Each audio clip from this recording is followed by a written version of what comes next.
Hello my dear students. तो कैसे हैं आप सभी? उम्मीद करता हूं आप सभी अच्छे होंगे और आपको बहुत अच्छे से पता है सीबीएसई क्लास 12th के पेपर्स आपके बिल्कुल नज़दीक है। मतलब आप यही मानो कि कुछ दिन के बाद में आपके पेपरों की शुरुआत है। इसी प्रकार से अब सीधी बात है, कुछ इस प्रकार के बच्चे हैं जो पूरे साल मेहनत करके आए हैं और रिजल्ट चाहते हैं कि उनके 70 आउट ऑफ 70 मार्क्स आए सीबीएसई में। कुछ ऐसे भी बच्चे हैं जिन्होंने किसी कारणवश पूरे साल पढ़ाई नहीं करी होगी, अब वो चाहते हैं कि वो पास हो जाएं। जिस प्रकार से भी मैं दोनों ही टाइप के बच्चों के लिए स्ट्रेटेजी लेकर आया हूं। 28 फेब 27 फेब तक अगर आप इस स्ट्रेटेजी को फॉलो करके आप इस पर काम करते हैं तो मैं दावे के साथ कह सकता हूं कि अगर आप फेल होने वाले हैं तो आपके 60 के आसपास मार्क्स 100% आएंगे। और अगर आप बिल्कुल 70 के करीब ही बैठे हैं तो ये मानो आपके 70 आ गए। कैसे आ गए? मैंने ना एक प्रेजेंटेशन तैयार करी है आप लोगों के लिए, क्योंकि 28 का पेपर है, 27 तक पढ़ोगे, 27 की रात सोओगे और फिर आप उम्मीद लगाकर बैठोगे कि यार कैसे ना कैसे करके केमिस्ट्री में अच्छे नंबर आ जाए। तो उसी के ऊपर प्रेजेंटेशन तैयार करी है। प्रेजेंटेशन का बेस मैंने लिया है 3 साल के पेपर, पिछले 3 साल के पेपर। अब ये नहीं है मैं कहूंगा कि पिछले 3 साल के पेपर ही पढ़ लो बस तुम्हारा काम हो जाएगा, ना बेटा ना। हम क्या करेंगे, हमने इनका एनालिसिस किया और देखा कि कौन कौन से टॉपिक को ज्यादा वेटेज मिला है, कौन कौन से टॉपिक से ज्यादा क्वेश्चन पूछे जा रहे हैं, बार बार पूछे जा रहे हैं। दूसरा, एमसीक्यूज कहां से पूछे जाता है, न्यूमेरिकल्स का पोर्शन कहां से आता है और केस बेस्ड कहां से आता है। आप अगर आपको क्वेश्चंस ना मिले, आपके पास कोई रेफरेंस बुक ना हो, आप बिल्कुल विद्यामार्ग.in आप गूगल करेंगे, यहां आपको अपनी हमारी खुद की वेबसाइट है, यहां आप अपना रजिस्ट्रेशन करके और क्वेश्चंस की प्रैक्टिस कर सकते हो बिल्कुल सस्ते से रेट में। बिल्कुल सस्ते मतलब 0 के बराबर पैसे हैं लगभग। चलो कोई बात नहीं, ये सब होता रहेगा। पहले एग्जाम पैटर्न को समझो भाई। मैंने कहा ना 70 का पेपर आता है, 70 का। इसके अंदर सेक्शन ए और सेक्शन जो ए है ना, सेक्शन ए और सेक्शन ए बोल रहा हूं, ये आपके लिए मोस्ट इंपोर्टेंट है। क्यों इंपोर्टेंट है?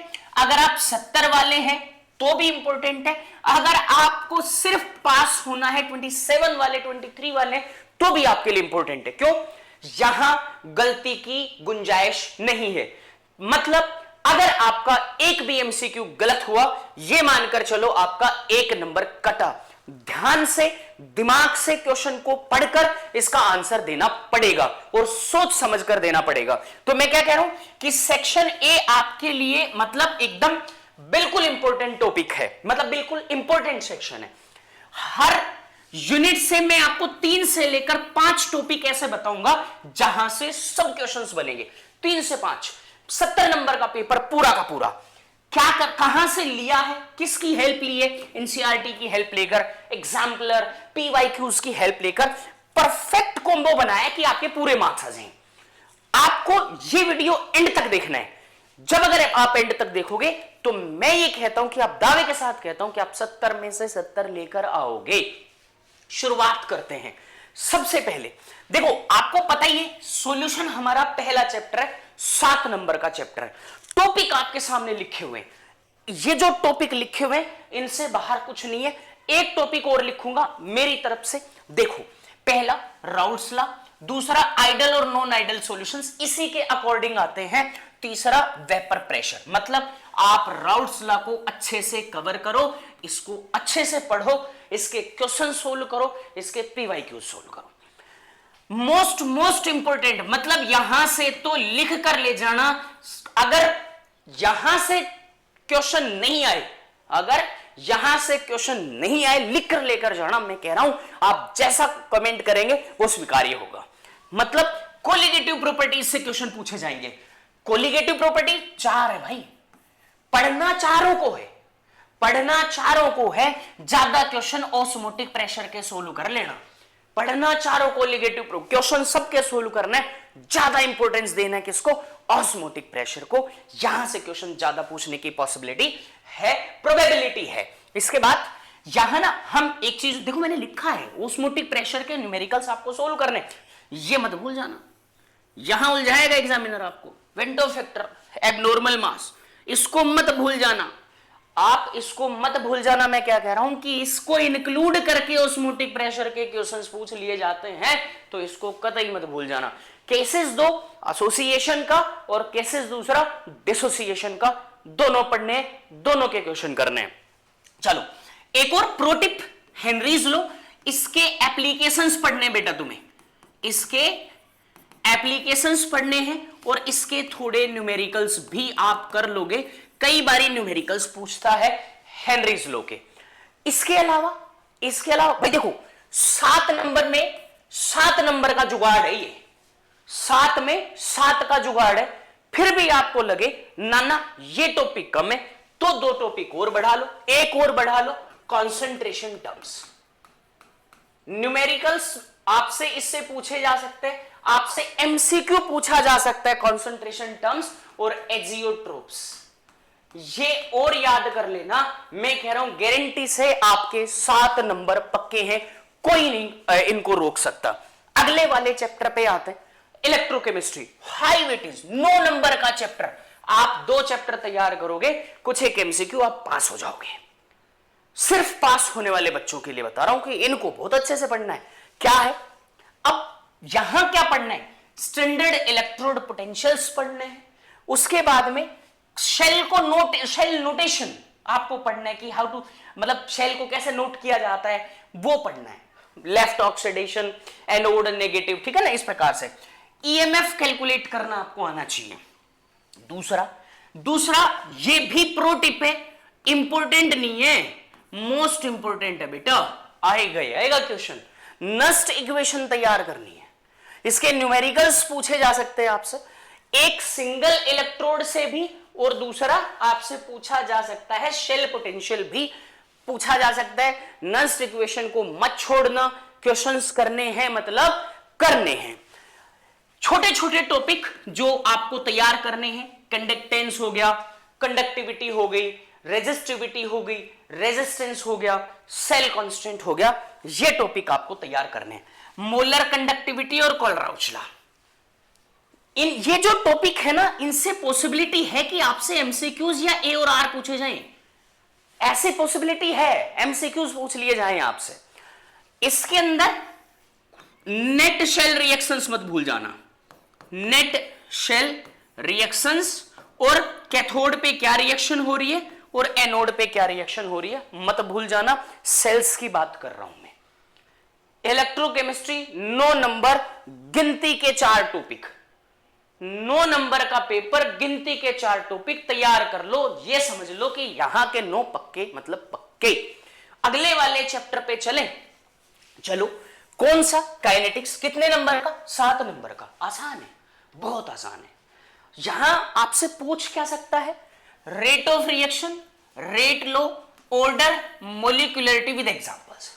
आपसे हो सकता है कि ऑर्डर कैलकुलेट करवा ले, हो सकता है ऑर्डर कैलकुलेट करा ले, बाकी तो पॉसिबिलिटी है कि आपको एमसीक्यूज ही पूछे। यहां एक और बात करना, आप यूनिट्स को मत भूल जाना, फिजिकल केमिस्ट्री के अंदर, सॉरी, यूनिट्स को मत भूल जाना, स्पेशली रेट कांस्टेंट की, रेट कांस्टेंट की यूनिट्स आपको याद करके जानी है, याद करनी ही पड़ेंगी, कई बार एमसीक्यू पूछ लेता है। उसके बाद इंटीग्रेटेड रेट इक्वेशंस आपको पढ़नी है, जीरो ऑर्डर और फर्स्ट ऑर्डर रिएक्शन के लिए, और इनका हाफ लाइफ पीरियड, इनके न्यूमेरिकल्स तैयार करने हैं। अगले टॉपिक अर्हेनियस इक्वेशन, इंपॉर्टेंट है, मोस्ट इंपॉर्टेंट है। ये जो टॉपिक है एक्टिवेशन एनर्जी रिएक्शन की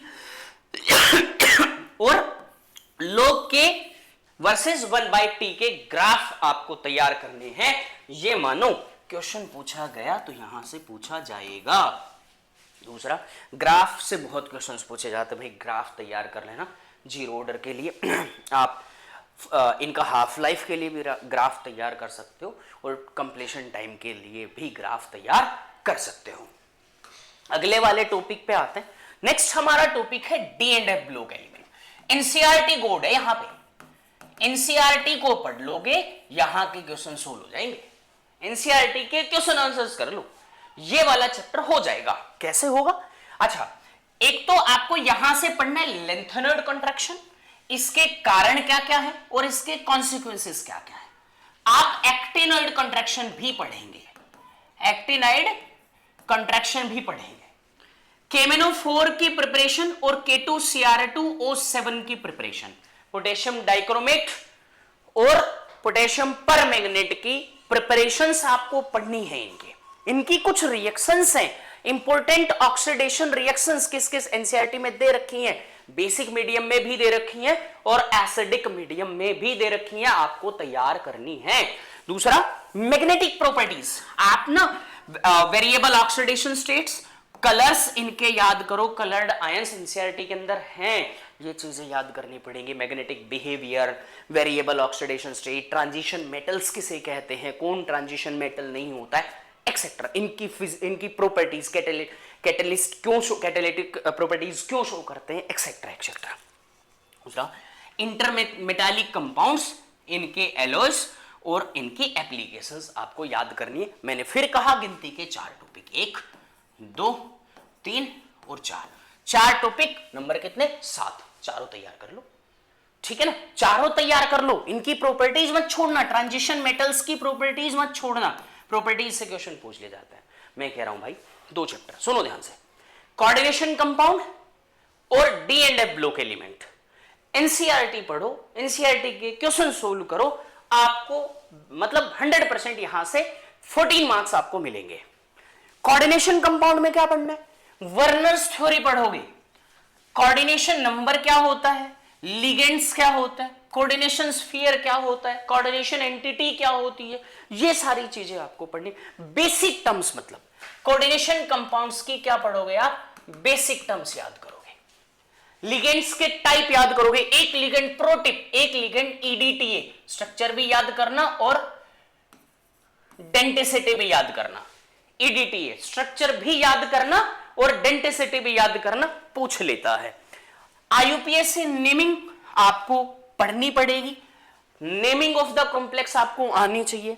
आइसोमेरिज्म पे क्वेश्चन पूछा जाता है भाई, आइसोमेरिज्म पे क्वेश्चन पूछा जाता है, मतलब पूछना मतलब आपको याद करना पड़ेगा।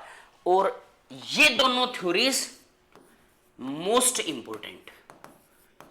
इंपोर्टेंट थ्योरीज हैं, यहां से क्वेश्चन पूछा जाएगा मोस्ट प्रोबेबल। क्या तो या तो फोकस करना ज्यादा से ज्यादा यूपीएससी नेमिंग पे, या फिर फोकस करना वीबीटी पे, और आइसोमेरिज्म से भी क्वेश्चन पूछा जाता है। लेकिन मैं कह रहा हूं कि ये दोनों तो मोस्ट इंपोर्टेंट है, आपसे पूछे जाएंगे क्वेश्चन, यहां से क्वेश्चन बनेंगे। गिनती के 4 टॉपिक, उसमें से भी मैंने 2 और ज्यादा इंपोर्टेंस बता दी इनकी, कि यहां से क्वेश्चन पूछ लिया जाएगा। नेक्स्ट वाली यूनिट पे जाते हैं, हेलो एल्केन्स और हेलो। अब आ गया हमारा ऑर्गेनिक का पार्ट, अब हमारा आ गया ऑर्गेनिक का पार्ट, ज्यादा वेटेज है, लगभग मतलब ये मानो कि 60% के अराउंड आप ये मान के चलो, ऑर्गेनिक 33 मान के चलो, इंडिविजुअल अगर आप मानते हो तो, बाकी आधा पेपर यहां से आ रहा है, ठीक है ना। अब क्या करें, इनके कौन से टॉपिक, देखो पहली बात SN1 और SN2 के मैकेनिज्म पढ़ने हैं आपको, इनका ऑर्डर क्या है, इनकी स्टीरियोकेमिस्ट्री क्या है और इनके एग्जांपल्स क्या है। SN1 और SN2 के अंदर एलिमिनेशन रिएक्शंस क्या होती हैं, इनका कंपैरिजन और इनके सब्स्टिट्यूशन के साथ में कंपैरिजन, मतलब SN1 और SN2 के साथ में एलिमिनेशन E1 और E2 का कंपैरिजन पढ़ना है। कैरलिटी क्या होती है, ऑप्टिकल एक्टिविटी क्या होती है, रेसमाइजेशन SN1 के अंदर होता है तो क्यों होता है, किस प्रकार से होता है वो, और इनके यूजेस में ध्यान से सुनना, DDT का, ठीक है ना, क्लोरोफॉर्म का, ठीक है ना, ये इनके एनवायरमेंटल इफेक्ट आपको पढ़ने, यूज कहां आते हैं वो पढ़ने, और भाई यहां से नेम्ड रिएक्शन पढ़ने। आप, मैं एक और बात बताऊं, नेम देखो, ऑर्गेनिक की एक टिप देता हूं, एक पेज ऐड करके, जितने भी नेम्ड रिएक्शंस हैं सबको याद कर दो, लगभग 26 के आसपास नेम्ड रिएक्शंस हैं। जितनी भी कन्वर्जेंस हैं आप उनकी प्रैक्टिस कर लो, ऑर्गेनिक आपकी हो जाएगी अच्छी खासी। कन्वर्जेंस और नेम्ड रिएक्शंस आप पढ़ लो, अच्छी खासी हो जाएगी, ठीक है। चलो चलते हैं, हमने ये पढ़ा कि भाई ये तो टॉपिक हमारे हेलो एल्केन्स और एरीन्स के अंदर है, मैंने ऐड कर दिया कि ये आपको पढ़ना है। अगले वाले पे चलते हैं, अगले वाला 6 नंबर का एल्कोहल, फिनोल और ईथर, 3 सेगमेंट, ज्यादा पॉसिबिलिटी एल्कोहल और फिनोल से क्वेश्चन पूछता है, ईथर से थोड़े क्वेश्चन आते हैं, बाकी आ सकते हैं। क्या क्या पढ़ना है? प्रिपरेशन, लूकस रिएजेंट टेस्ट और 1 डिग्री 2 डिग्री, ये इसी के लिए आता है। प्रिपरेशंस को फोकस करना, एल्कोहल्स कैसे बनाए जाते हैं। दूसरा देखो नेम्ड रिएक्शंस, रेमर टेमन रिएक्शन है, कोलबेज रिएक्शन है, ठीक है ना, फिनोल्स के लिए इनके मैकेनिज्म और इनके प्रोडक्ट याद करने हैं आपको। दूसरा मोस्ट इंपोर्टेंट, मतलब इंपोर्टेंट है कि acidic nature of phenols versus alcohol और इनके इफेक्ट सब्स्टिट्यूएंट्स के क्या क्या होते हैं। अगर कोई ग्रुप इलेक्ट्रॉन विड्राविंग जुड़ा हुआ है, अगर कोई ग्रुप इलेक्ट्रॉन डोनेटिंग ग्रुप जुड़ा हुआ है, तो एसिडिक नेचर पे क्या इफेक्ट पड़ता है वो आपको पढ़ना है। विलियमसन सिंथेसिस पढ़ना है ईथर के लिए, कंडीशंस। एक और याद रखना, फिजिकल प्रॉपर्टीज, फिजिकल प्रॉपर्टीज ये भी बेटा आपको तैयार करनी है, थोड़ी थोड़ी पढ़ लेना, हो सकता है कभी ना कभी एमसीक्यू के अंदर क्वेश्चन आ जाए या केस स्टडी क्वेश्चन आ जाए इसके अंदर से, तो देख लेना। आगे चलते हैं, अगला चैप्टर। अगला चैप्टर हम यहां पे ये बोल रहे हैं कि ना ये हाई वेटेज वाले चैप्टर में से एक है। कैसे? 8 नंबर का चैप्टर है। कितने नंबर का?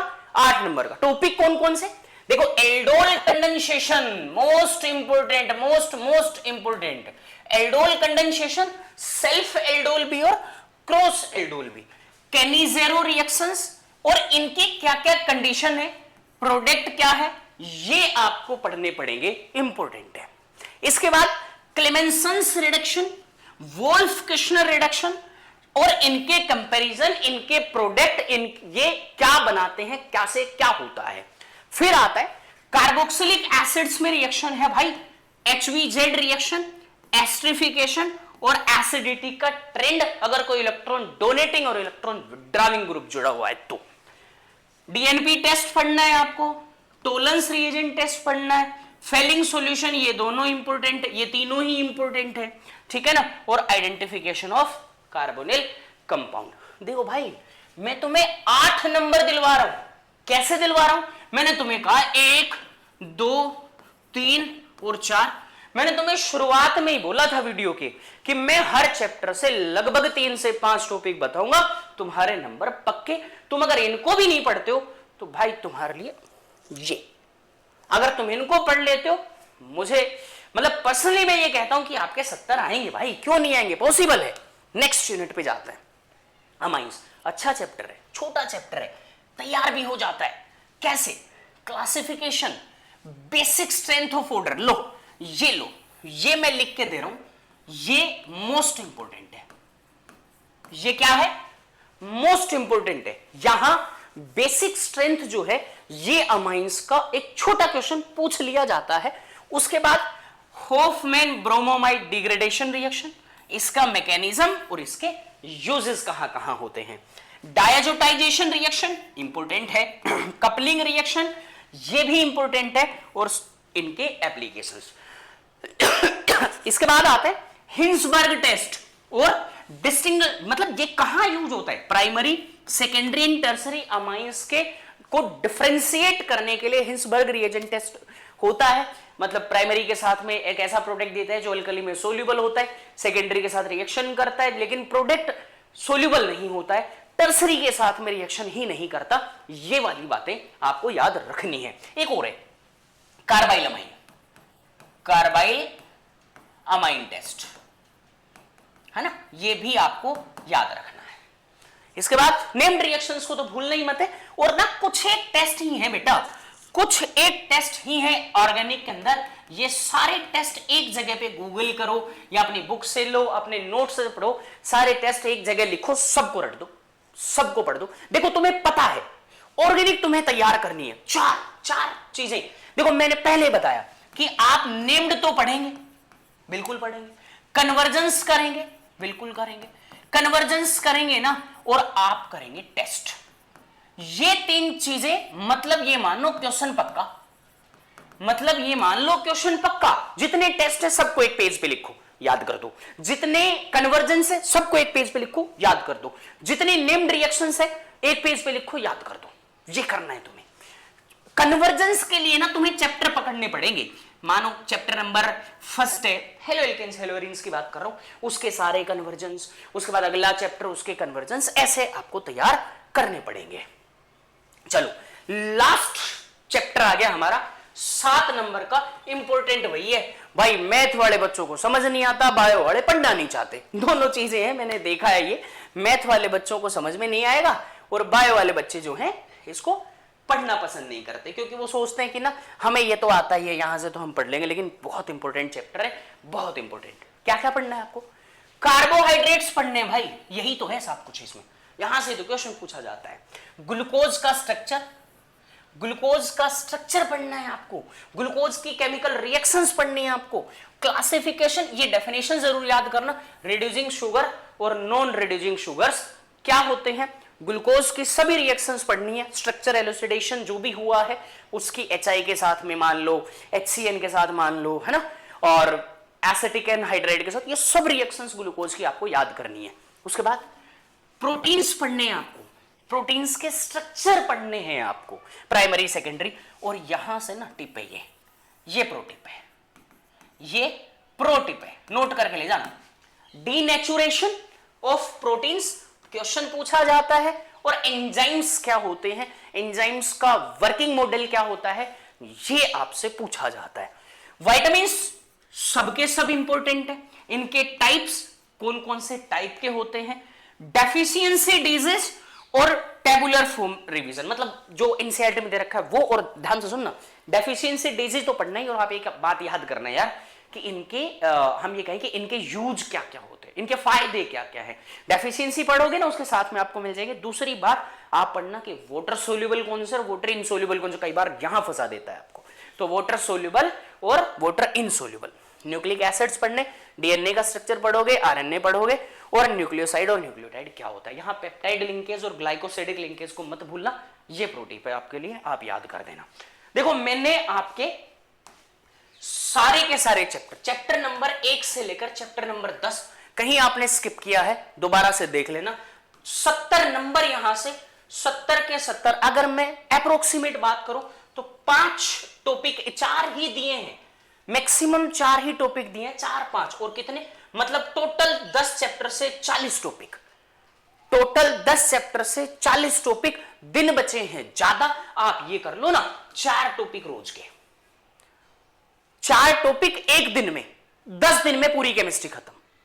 अगर आप इनको 10 दिन भी नहीं लगाना चाहते, आप ये मान लो कि आप 10 टॉपिक एक दिन के कर लेते हो, 10 तो खैर नहीं होंगे आपसे, लेकिन फिर भी 6 टॉपिक 7 टॉपिक अगर आप करते हो, 8 टॉपिक तक भी जाते हो, तो आपका केमिस्ट्री का इतने से दिनों में 2 बारी रिवीजन हो जाएगा और नंबर नहीं कटेंगे।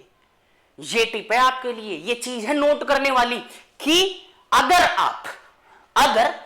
आप रोज के 6 टॉपिक 7 टॉपिक 8 टॉपिक तक जाता है केमिस्ट्री का, 10 दिन में 15 दिन में इतना रिवीजन हो जाएगा, 2 बारी आपके नंबर कटेंगे ही नहीं।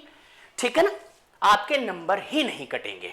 देखो एमसीक्यूज असर्शन रीजन के लिए आपको कहां जाना चाहिए, उनके हॉट जोन है मेरे लिए कि ना डेफिनेशंस और लॉज, जैसे राउल्ट्स लॉ हो गया, हेनरीज लॉ हो गया, नस्ट इक्वेशन हो गई, ऑर्डर ऑफ द रिएक्शन या मॉलिक्यूलरिटी है, वर्नर थ्योरी, सीएफटी है। यहां से आपसे एमसीक्यूज असर्शन रीजन पूछे जाते हैं। जैसे छोटे न्यूमेरिकल्स हो गए, कोलिगेटिव प्रॉपर्टीज पे पूछ लिया, है ना, आई की वैल्यू पूछ ली, है ना, के और टी, ई, कंडक्टेंस वगैरह वगैरह से पूछ लिया। कंपैरिजंस पूछ लिए SN1 से SN2 से, एग्जांपल्स दे दिए कौन सा SN1 देगा कौन सा SN2 देगा, एल्डोल के, कंडेंसेशन के कि ये कौन सा एल्डोल देगा कि नहीं देगा, केनिजेरो देगा कि नहीं देगा, basicity of amines, structure based isomerism पूछ सकता है, कोऑर्डिनेशन कंपाउंड के अंदर ग्लूकोज का स्ट्रक्चर पूछ सकता है, और पेप्टाइड लिंकेज पूछ सकता है। भाई यहां से एमसीक्यू पूछे जाएंगे, बताओ क्या करूं मैं तुम्हारे लिए, इससे ज्यादा क्या हेल्प करूं मैं। मैंने तुम्हें यह भी बता दिया कि इनको ज्यादा स्ट्रॉन्ग कर लो, तुम्हारे एमसीक्यू का पोर्शन क्लियर हो जाएगा, असर्शन रीजन क्लियर हो जाएगा। अब बताओ और मैं तुम्हारे लिए क्या मेहनत कर सकता हूं। एक और बात, 7 दिन का लिखा है मैंने, लेकिन दिन तुम्हारे पास ज्यादा है, दिन तुम्हारे पास लगभग 15 है भाई, 15 दिन, 2 बार रिवीजन का बोल है, 2 बार हो जाएगा, 2 बार रिवीजन का बोल है, 2 बार हो जाएगा। एनसीईआरटी की लाइन टू लाइन पढ़ देना, मतलब आप तो क्या ही पढ़ोगे, लेकिन मैंने जो टॉपिक बताया वो तो जरूर पढ़ दोगे। ठीक है ना। दूसरी बात मैं जो आपको बताना चाह रहा हूं कि ना भाई इतनी मेहनत करी, सब्सक्राइब जरूर करके जाना, शेयर करना अपने दोस्तों के साथ जो अच्छे नंबर लाना चाहते हैं, अच्छे पास होना चाहते हैं। एक और मेरी रिक्वेस्ट है आपसे, मैंने ना शुरुआत में